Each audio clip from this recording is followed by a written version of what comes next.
This is ESG Decoded, the podcast powered by Global Affairs Associates to provide relevant, actionable updates related to business innovation and sustainability. Join Caitlin Allen and Amanda Shea of Global Affairs Associates for thoughtful, nuanced conversations with industry leaders that explore the complexities, the risks, and the opportunities connected to all things ESG. I'm Yvonne Harris, a consultant and co-host, and I will be collaborating with Caitlin and Amanda for the discussions that we will present on this podcast. Put simply, ESG is everything that is not on your balance sheet. This leaves room for misunderstanding, oversimplification, and the tendency towards one-size-fits-all perspectives. None of that will happen on this podcast. Enjoy this episode. Hi, thanks for tuning in to ESG Decoded, the podcast powered by Global Affairs Associates. I'm Yvonne Harris, and today I am excited to be joined by Anton Rushakov, a senior consultant with Global Affairs Associates and a leading expert in climate change risk assessment and climate-related reporting. Thank you for your time today, Anton. Oh, thank you so much for having me here today. Yes, excited to chat with you. I know that we're going to discuss climate-related corporate reporting and the Taskforce on Climate-Related Financial Disclosures, also referred to as TCFD, and their reporting framework and recommendations. So let's start at the beginning.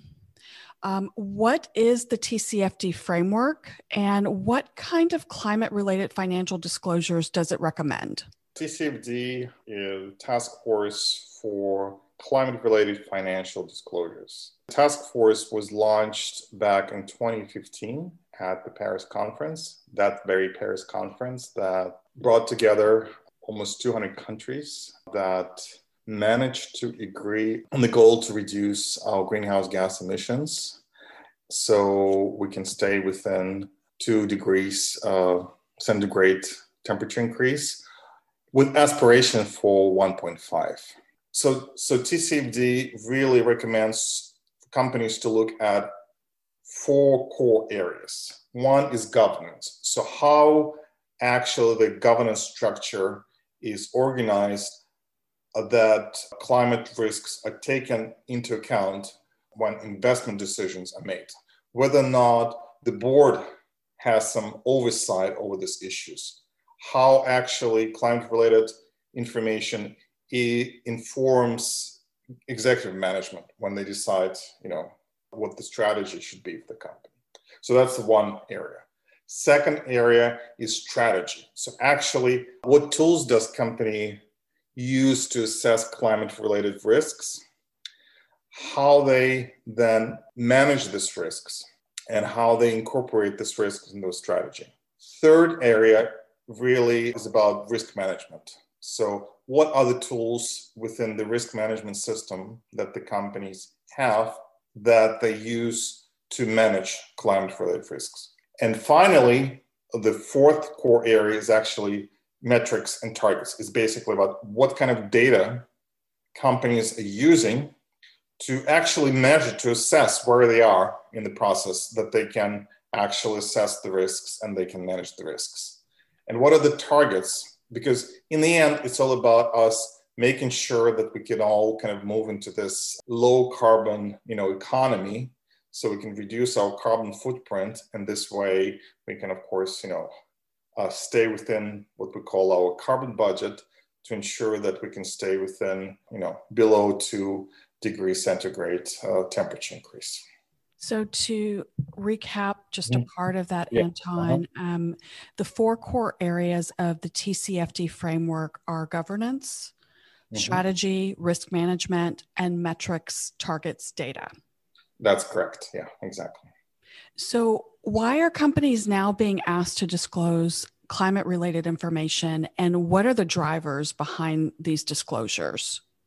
You can really use your typical business risk analysis tools because they're precedent-driven. With climate-related risk and climate change impacts, there is no way for us to assess what actual impacts will be. That's what TCFD tries to kind of help with in terms of how companies can approach assessing these risks. And that's why they recommend to use scenario analysis. For investors, in the end, what they want to know is that your strategy of the company is resilient against, all these risks in all these different scenarios. Give us an example of a risk that you would disclose. So you'll hear a lot about transition risks, and these are the risks that are associated with the transition to a low carbon economy. So say you're an oil and gas producer. So risk for you is that there may be cap on greenhouse gas emissions. There may be additional cost of producing carbon intensive products. That at some point, you may even have a case when you can't even produce any greenhouse gas emissions because, we sort of situations so dire that, basically the government decides no more greenhouse gas emissions. So these are your risks. So then you decide, okay, and then if you're an investor, I'll give you example of Saudi Aramco, the largest oil and gas company. They're now competing with Apple for who is the most valuable in the world. So like a couple trillion, right, in valuation. Saudi Aramco now produces about 10 million gallons of oil per day, which is about 10% of the world's consumption.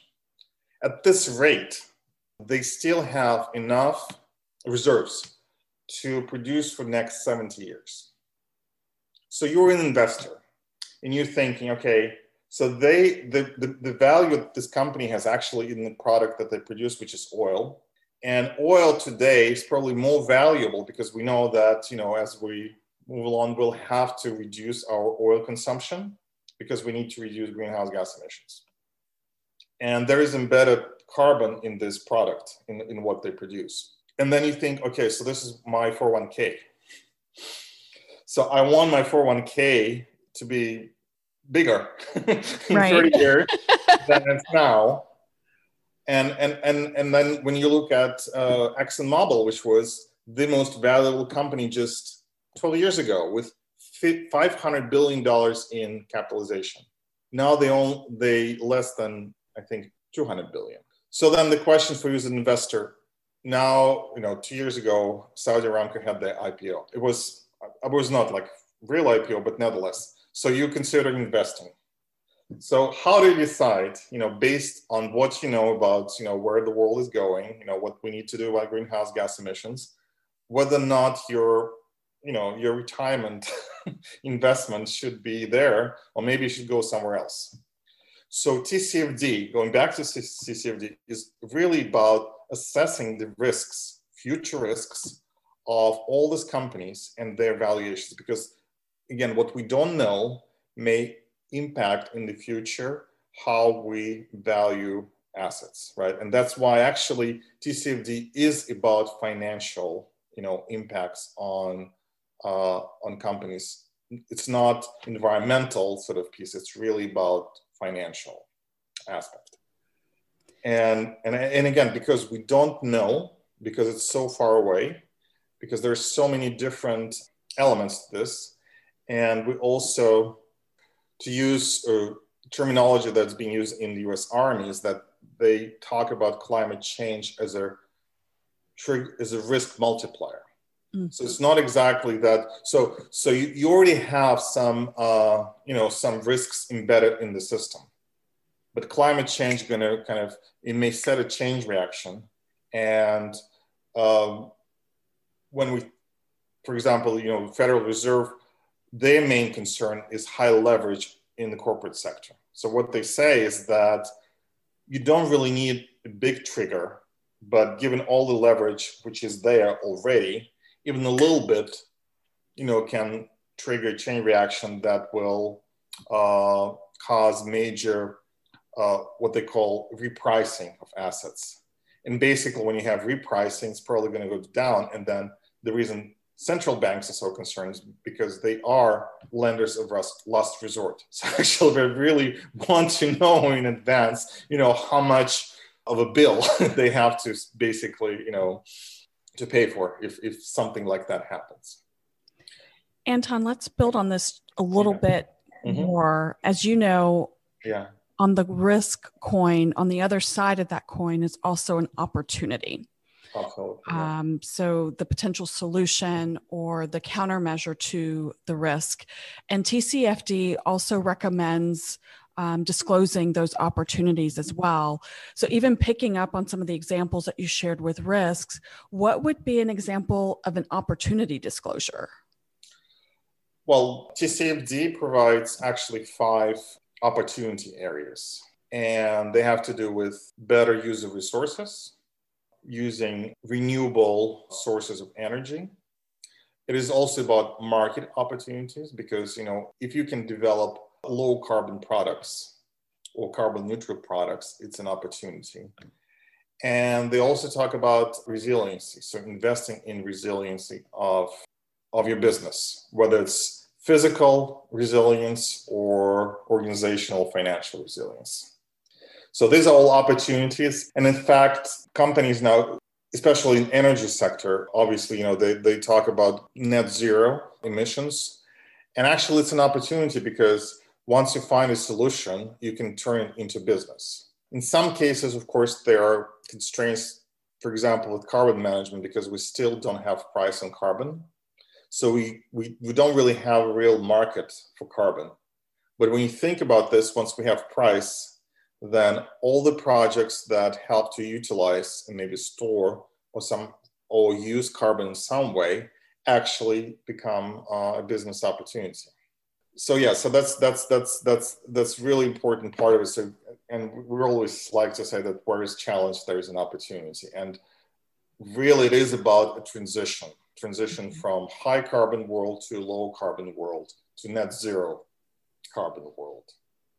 And in the end, of course, and there are many examples, there are much investment now that goes into this low carbon economy, or at least,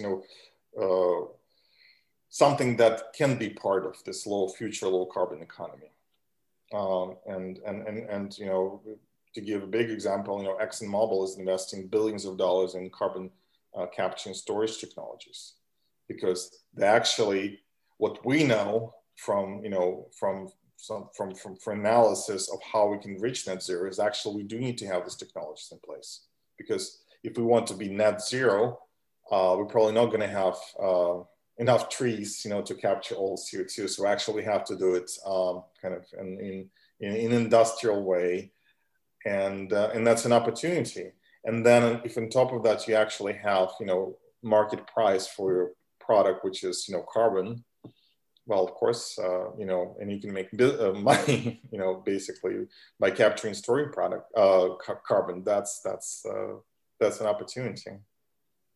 Let's shift gears a little bit, yeah. Anton, if we may, and talk about the TCFD's recommendation of scenario analysis. Mm-hmm. Yeah. Mm-hmm. Help me here. What exactly is scenario analysis, and how does that differ from like traditional business analysis and other planning tools that organizations are already using? Yeah, that's a very good question. I think there's a lot of kind of discussion about why they recommended scenario analysis. And I actually sort of mentioned this before briefly. So climate change related risks are not your typical risks, business risks, right? Because business risk is something that have much shorter time horizon. So typical business planning cycle is probably 1 year for strategy, maybe up to 5, in some cases up to 10 years. But beyond that, you don't really have, because it's for business, it doesn't really make a lot of sense to invest into, 20-year planning from now. So, but assessing climate related risk is exactly that. So you have to think about 10, 20, 30 years. And there's so many unknowns that, because your typical business analysis would be use your historic data and then extrapolate it into the future. And obviously, you can use different formulas, you can use different models, you make your assumptions, but in the end, it's still all embedded based on what's been in the past. Although I would say, of course, in energy industry, when you invest billions of dollars in the project, I worked the project that investment was about $50 billion in the end.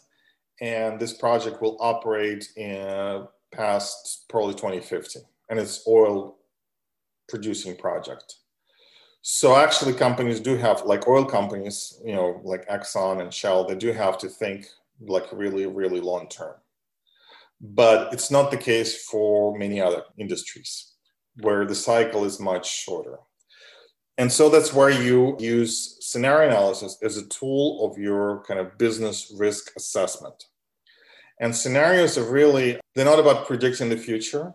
They're not about assigning actual probability for which future is likely to happen. They actually, so you have your futures, and typically you're talking about the 2 or 4, right? And then all this is based on very clear assumptions that are based on, say, on trends. So when we talk about energy scenarios, for example, we always talk about population growth. Why it's important? Because with population growth, you have growth in energy demand. We also talk about, say, oil price and natural gas price, because if you have high demand, price probably going to be higher. If lower demand, lower. Then we'll look at possible constraints, right? So for example, government action, right? So say government wants to, or they have to, a particular government has to comply with commitments made at Paris, right? So they have to introduce certain measures that may impose additional cost on doing business, right? So you make your assumption about extent of government action. You can say, in this scenario, there's no action. And in that scenario, there's very restrictive action. And then you have your business strategy, and you kind of test your strategy against all these different states. And then ideally, you want to say, in all these different states, we're still a resilient business. We still can make money. We still can deliver value to our shareholders. And in the end, this is what investors want to know. They really want companies to test their business strategy against these different scenarios and kind of provide evidence that they can stay resilient. They can still be profitable. That even if there is any impact on their financial performance, still it's a kind of manageable impact. So as a business leader, when do I know that my company is ready to evolve and start developing scenarios for our company?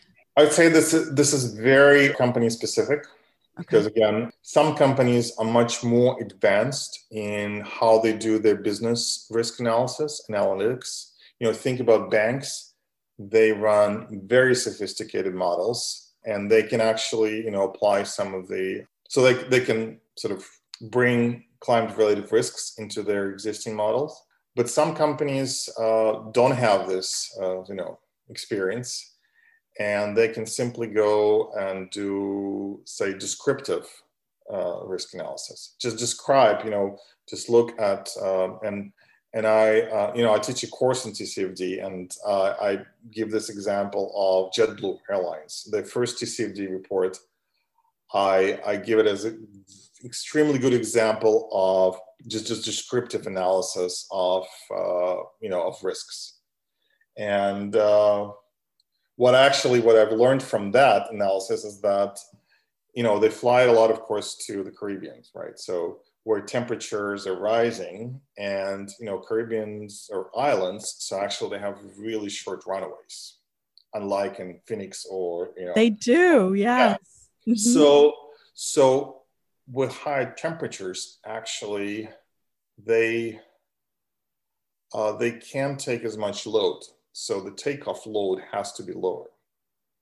So, and like 1 degree, 2 degrees, they can actually calculate in the end, how much impact is going to have on their revenue, because they have to take they'll have to take fewer passengers and less, load to be able to take off. And that's So you don't really need to have a very sophisticated sort of, model, but if you know your business, you can actually identify what are the risks and how you can then, what you can do about kind of addressing and managing them. Well, Anton, I hope you don't mind, but based on that last scenario that you just described, my mind immediately went to, I need a vacation in the islands. Yeah, you should. but yeah, but likely, they're probably gonna, the ticket prices probably gonna, be adjusted, to help them with, because there's going to be few passengers in general. So, but that's, so again, with scenarios is really, and TCFD is also very clear about that, is that application of scenarios have to be company specific. So companies really have to look at how the scenarios can help them to assess the risks and and look for ways to, to manage them. And if you've been running, your sophisticated models for many years, probably you can also incorporate, climate models. But if it's not the case, it's not a problem. Also, in addition to that, there are different scenarios that have been developed by different organizations. And if you look at different TCFD reports, they very often refer to scenarios developed by the International Energy Agency. They're probably the most famous energy scenarios. So that's another option for companies to consider, is basically to use those scenarios. And actually, that's what happens, I think, in energy industry in general, because there's one scenario which is very kind of robust scenario, so-called 2-degree scenario called sustainable development scenario. And it provides with assumptions on oil price, energy demand, and companies can use the information to test their strategies and their assumptions against this scenario. And if they fare well against those, they can actually, that's a good message again also to investors that, we've tested our assumptions against the scenario developed by the International Energy Agency, and we did well. So we still can show that we can be profitable in that constraint, and the scenario, the sustainable development scenario, is actually pretty constrained in terms of carbon price, in terms of lower oil price, lower energy demand in general. So if you can test your assumptions and say, yeah, we actually can still be in business, that's important for investors to know. So Anton, for those that are listening today, what do you deem to be the call to action? What are some of the maybe pressing topics that are happening in the climate reporting space for the balance of this year, even going into 2022? Well, let me put it this way. So we all expect at the end of April, new greenhouse gas reduction target from the United States. Because, United States has rejoined the Paris Agreement. Correct, yes. And the previous target was 26 to 28% reduction against the baseline of 2005. What we're hearing is likely to be target for 2030, and it's probably going to be much more aggressive. What it means for everybody else is that very likely we're going to see some policy action, some regulation that will be put in place to ensure that we can actually meet this target by 2030. So actually it's going to impact everybody. And ultimately, it's all about us ensuring that we are on the pathway to get to this net zero world by either 2050 or 2070, depending on what scenario you like. But in the end, it's we all have to contribute, right, to this. So if you're a business and you run your operation and you and you think that it's not going to impact you, I think it's a mistake to think so. And that's why it's really important to assess these risks. Well, and also on top of that, the Security Exchange Commission now is also taking public comments on possible mandatory climate-related and ESG disclosures that are going to be part of financial disclosures. So we are in the world where this information about how companies understand their climate-related risks, how they think they can manage these risks, it's going to be really critical, for business, because if you can really prove that, you as business, you can remain resilient in this transition, if you can convince investors that actually you can manage impacts of climate-related risks on your financial performance, it's going to be really hard, to actually stay in business. And it may not happen like tomorrow, but what we see as a trend is the trend is there. And I think that because it's not always easy to sort of to connect, right, your business with Paris Agreement with 2 degrees. But I think with more action on the part of the US government, with more clarity on targets, it will be much easier to see what's your role. And then once you know what's your role, you really have to know, what you need to do. And you need to have your data. You need to know how much greenhouse gas emissions you produce, what you need to do to reduce this, and how you can ensure that you can stay on this pathway of greenhouse gas emission reduction, so we can get to this net zero world at some point. So it sounds like there's a lot of moving parts, and the cadence is quickening. Mm-hmm. And I have a sneaky feeling that we're going to need to bring you back on really soon, mm-hmm. To give us some updates. Yes. Just 4 weeks from now, and then we'll see what the SEC says. But I'm sure that there'll be, something will be coming.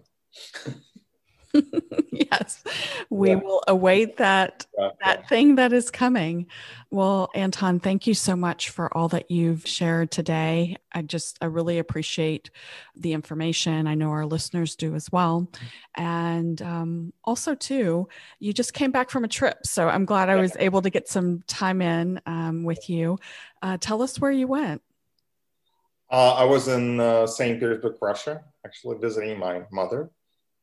And it was a long trip because there are not that many airlines that now fly. And so my ride was severe Istanbul. So total of 20 plus hours. So still recovering. Well, time with family is always important. So well, thank you again for your time today, Anton. Yeah, thank you. It was a pleasure. Thank you for listening to ESG Decoded. Subscribe to this podcast wherever you consume yours, and follow ESG Decoded and Global Affairs Associates across social media platforms. Until our next episode, take what you learned today to drive long-term value for your organization by doing good for people and for the planet.